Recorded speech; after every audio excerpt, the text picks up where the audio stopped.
Hello, welcome to Mrs. Johnson's Friday Read Aloud.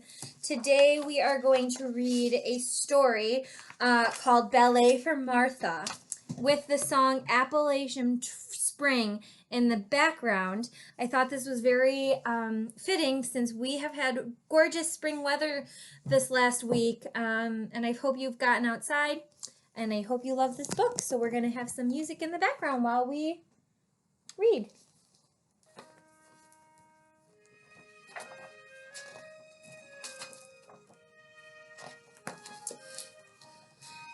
The dancer and choreographer, the composer. Make sure you guys can see this.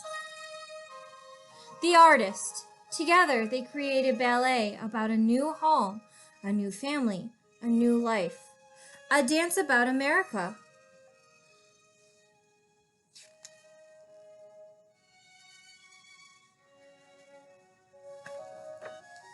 Before it was a dance, it was a story.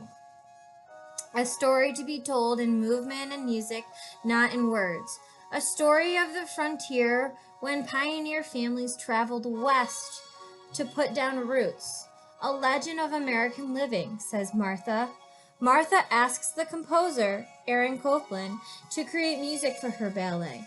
She writes a script for him, struggling to get down on paper the raring to-go rhythms of a new land. She waits for his answers. The characters are too severe, he tells Martha. She adds Pocahontas and a runaway slave to her tale. Then she cuts them out and rewrites it again and again. It took time to think it through. At least Martha and Aaron agree. The dance will take place in the springtime in the hills of western Pennsylvania, where a young farmer and his bride celebrate their wedding day. There are no steps yet, but Aaron knows the way. Martha and her dancers move. Her steps are unusual. She moves differently from ballerinas. No toe shoes, no tutus, no pirouettes. Nobody else seems anything like Martha, he says. There's something simple yet strong about her, which one thinks of as very American. I wanted something more from dance, she says. Why should an arm moved a certain way suggest a wildflower or a hand or rain? The hand is too wonderful a thing to be an imitation of something else. She wants dance to be truth about emotions. My dancers never fall to simply fall. They fall to rise. The movements are not always pretty. Not everyone likes Martha's new way of dancing. Audiences have booed her performances, but Martha never lets that stop her. Ugliness, if given a powerful voice, can be beautiful, she says.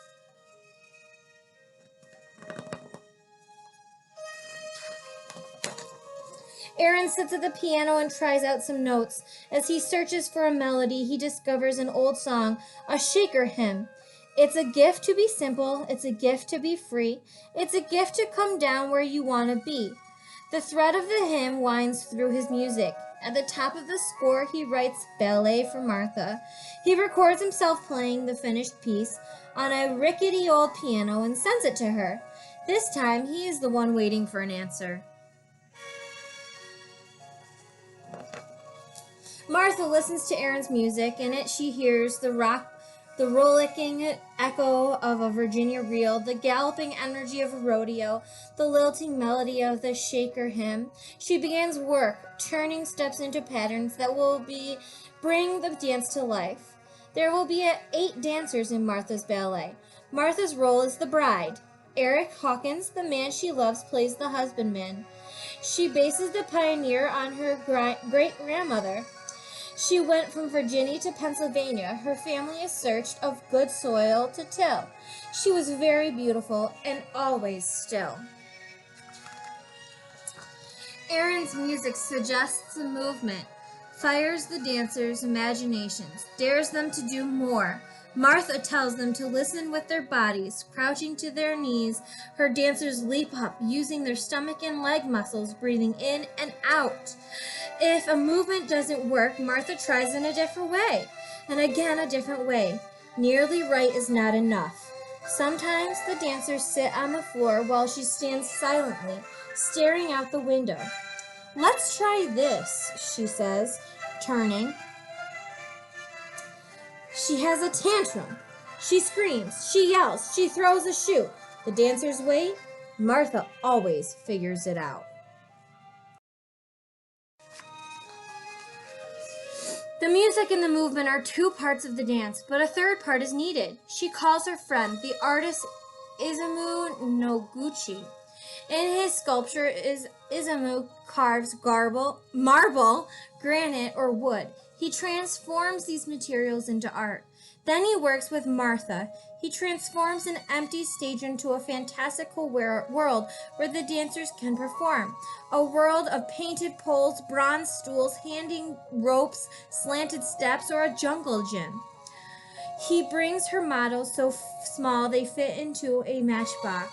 If Martha says, "It is lovely, but I need to think about it," he snatches it away but always comes back with a new twist. I gave him the bones of an idea, and he would return with something whole. His set is spare and angular, like Martha's way of dancing. Peaked beams suggest a roofline. A narrow skeleton of a rocking chair is the woman's place, a special place Martha always asks him to design. The set is just what Martha hoped for. A new town, a place where the first fence is going up. I blended, melded with her somehow, and we were one, he says. To the dancers, the stage is like an obstacle course. They dodge sharp angles and balance straight-backed on thin ledges. Even when the dancing is hard, they must make it look easy. Martha and her dancers tweak and polish, practice and perfect. Months later, they are ready! The troupe piles on a train for Washington, D.C., where the first performance will take place. When Aaron arrives for the dress rehearsal, he sees that the music he composed for one scene has been used to go with another. It doesn't bother me a bit, he says, especially when it works. What will you call the ballet? He asks. Appalachian Spring, says Martha. She found these words in a poem that has nothing to do with the ballet. She admits, but she likes the sound of it. There they are talking.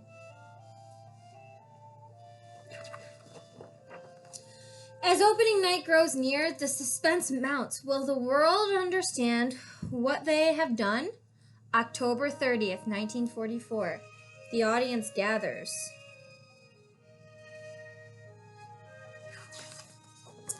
The music begins. A piano, 4 violins, 2 violas, 2 cellos, a double bass, a flute, a clarinet, and a bassoon. One by one, the dancers walk onto the stage to the solemn melody. First, the preacher in his wide-brimmed hat. The pioneer woman enters. There's the orchestra that plays the music. This is the stage. The orchestra is right down here. They're obviously not showing them. They're just showing the stage. Next, the husbandman comes out. As he walks, he touches the boards of his new farmhouse. His dreams for the future are in that gesture. Slowly, the bride glides in, then runs to her groom. The preacher's 4 followers file in. The music turns lively and playful as the young girls dance in pairs, then form circles, fluttering, skittering, reaching up to the sky. The pioneer woman turns and sways in and out and around them, her steps light and graceful, a quiet force of nature.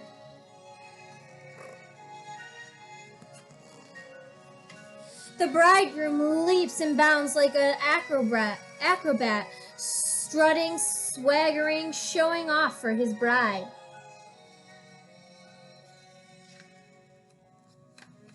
The bride rocks an imaginary baby.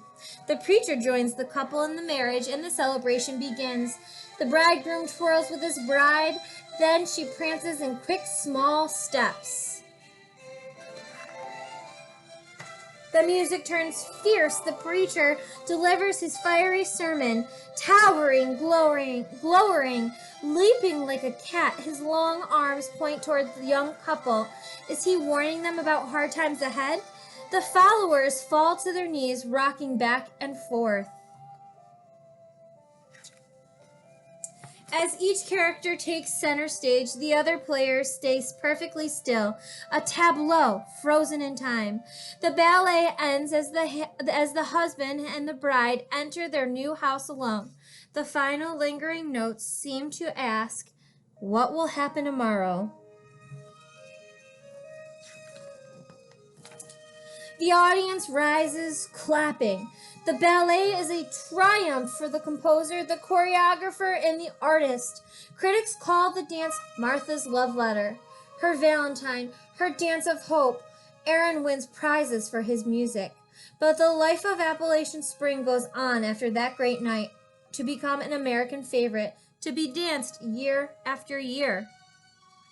New dancers will take their turns to move to Aaron Copland's music, to interpret Martha Graham's steps, to dance through Izumu Noguchi's set. And the collaboration will create anew.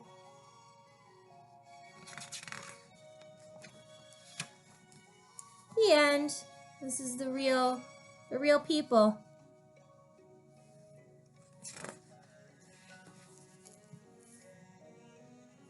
Happy Friday, friends. I hope that you have a fantastic weekend.